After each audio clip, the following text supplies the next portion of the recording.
नमस्कार। आज हम मुंबई की धड़कन में बसे एक एक बहुत गहरे विश्वास पर बात करने वाले हैं। हाँ। लाल बागचा राजा, हम्म। जिन्हें कई लोग मुंबई के सपनों का राजा भी कहते हैं। बिल्कुल। हमारे पास लाल बागचा राजा, मुंबई के सपनों का राजा लेख के कुछ अंश हैं और आज हम यही समझने की कोशिश करेंगे कि कैसे एक गणपति मूर्ति सिर्फ पूजा की जगह नहीं रही, बल्कि लाखों लोगों की उम्मीद, उनकी परंपरा, उनकी जिंदगी का हिस्सा बन गई। सही कहा। ये सोचना भी अजीब है ना कि ऐसा क्या है इस राजा में कि लोग घंटे, कभी-कभी तो मैंने सुना है दिनों तक बस एक झलक के लिए इंतजार करते हैं। हाँ, ये बात तो है। चलिए इसी कहानी को आज थोड़ा खोलते हैं, इसकी परतों को समझते हैं। बिल्कुल। तो देखिए, इसकी शुरुआत ये बात है 1932 की। अच्छा। उस वक्त लाल बाग में एक पुरानी पेरू चाल हुआ करती थी। वहां बहुत सारे मिल मजदूर, छोटे कारोबारी रहते थे। उसे तोड़ दिया गया।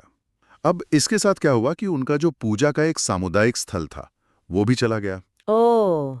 तो लोग थोड़े निराश हुए और उन्होंने गणेश जी से मतलब एक मन्नत मांगी कि हमें हमारी जगह वापस मिल जाए। अच्छा, मन्नत से शुरुआत हुई। हाँ, और कहते हैं कि जब उनकी ये इच्छा पूरी हुई तो फिर सबने मिलके समुदाय ने 1934 में पहली बार सार्वजनिक गणेशोत्सव मनाया। पहली बार? हाँ, और लाल बागचा राजा की स्थापना की। तो ये सिर्फ मूर्ति स्थापना नहीं थी, ये एक तरह से उस समुदाय के बिखरे हुए विश्वास का फिर से जोड़ना था। तो मतलब जरूरत और विश्वास, वहीं से ये सब शुरू हुआ। लेकिन ये नवसाचा गणपति, मतलब मन्नतें पूरी करने वाले गणपति के तौर पर इतने मशहूर कैसे हो गए एकदम से? हाँ, ये बहुत जल्दी हुआ।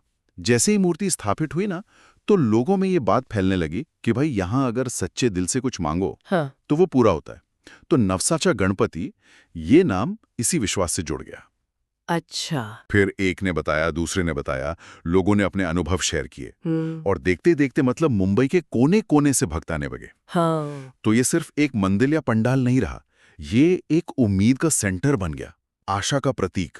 लोग अपनी तकलीफें, अपनी उम्मीदें लेकर यहाँ आने लगे। और शायद इसमें मूर्ति का जो अपना स्वरूप है उसका भी बड़ा हाथ होगा। मैंने सुना है कि वो काफी प्रभावशाली दिखते हैं। हाँ बिल्कुल। राजा की मूर्ति का जो अंदाज है वो एकदम शाही है। वो एक ऊंचे सिंहासन पर बैठते हैं, एक हाथ आशीर्वाद देता हुआ, दूसरे में मोदक, जो उनका प्रिय है। हाँ, मोदक। और चेहरे पर एक शांत लेकिन शक्तिशाली भाव होता है। वो भक्तों को जैसे एक सुरक्षा का, एक आश्वासन का एहसास दिलाता है। और एक मजेदार बात यह है कि 1935 से लगातार एक ही परिवार है, कामली आर्ट्स। अच्छा, 1935 से? हाँ, पीढ़ी दर पीढ़ी वही ये मूर्ति बना रहे हैं और उनका जो रूप है वो लगभग वैसा ही रहा है, बदला नहीं है ज्यादा। कमाल है। हाँ, तो ये जो स्थिरता है ना, ये बदलते शहर में शायद ये भी एक वजह है कि भक्तों का इतना गहरा भावनात्मक रिश्ता है। एक स्थायी विश्वास का चेहरा दिखता है उन्हें। ये बात तो है।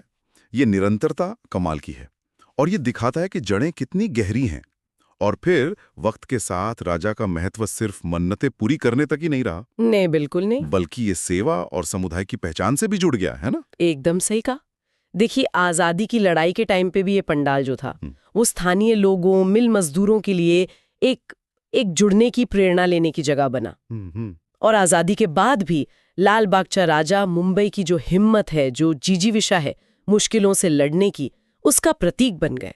शहर पर कोई भी संकट आया हो, लोगों ने एक उम्मीद से राजा की तरफ देखा है। और ये सिर्फ आस्था ही नहीं है, ये कर्म भी है। अच्छा, कैसे?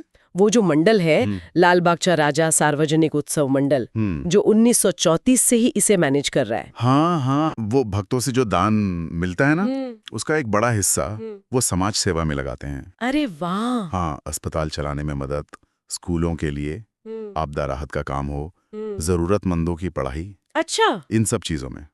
तो ये भक्ति और सेवा का एक अद्भुत संगम है। ये तो बहुत ही अच्छी बात है। मतलब आस्था कर्म में बदल रही है। और आज जब गणेश चतुर्थी होती है, तब तो वहां का नजारा, मतलब मैं सोच भी नहीं सकती। हाँ, वो कल्पना से परे होता है। अंदाजा है कि वो जो 10 दिन का उत्सव होता है, उसमें करीब 1.5 से 2 करोड़ लोग आते हैं दर्शन के लिए। 2 करोड़? हाँ, 2 मेन लाइनें होती हैं। एक मुख्य दर्शन के लिए, हाँ। मतलब आप दूर से दर्शन कर सकते हैं, और दूसरी होती है नवस की लाइन, मन्नत वाली लाइन। अच्छा, ये है वो खास लाइन। बिल्कुल। और इस नवस की लाइन में लोग कभी कभी 18 घंटे 24 घंटे यहां तक कि उससे भी ज्यादा बिना रुके खड़े रहते हैं। बाप रे, 24 घंटे से ज्यादा? हाँ, और सबसे खास बात क्या है पता है? उस भीड़ में आपको बड़े बड़े सेलिब्रिटी भी दिखेंगे, नेता भी दिखेंगे और आम इंसान भी, सब एक लाइन में, सब एक साथ। बप्पा के दरबार में सब बराबर, कोई भेद नहीं। ये दृश्य तो वाकई मतलब एकता का एक अनोखा रूप है। और फिर आता है वो 10वां दिन, अनंत चतुर्दशी, विसर्जन का दिन। वो तो एक अलग ही इमोशनल माहौल होता होगा। ओहो, अनंत चतुर्दशी का जो विसर्जन जुलूस है वो तो मुंबई के सबसे बड़े इवेंट्स में से एक है। हाँ, सुना है। लाखों लोग सड़कों पर होते हैं राजा को विदा करने।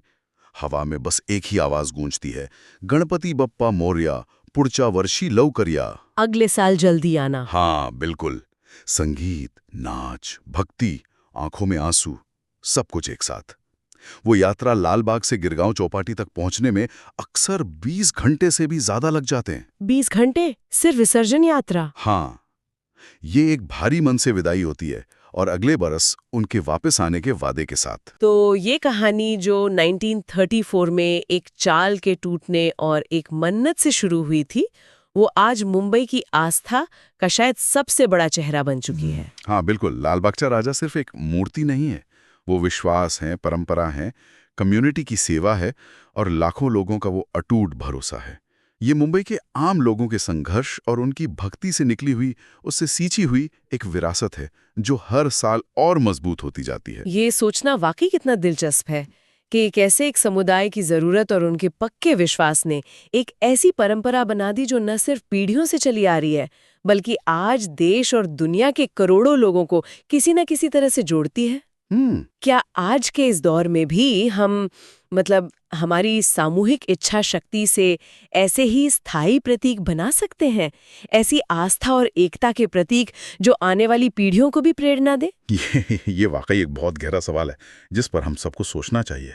गणपति बाप्पा मोरया।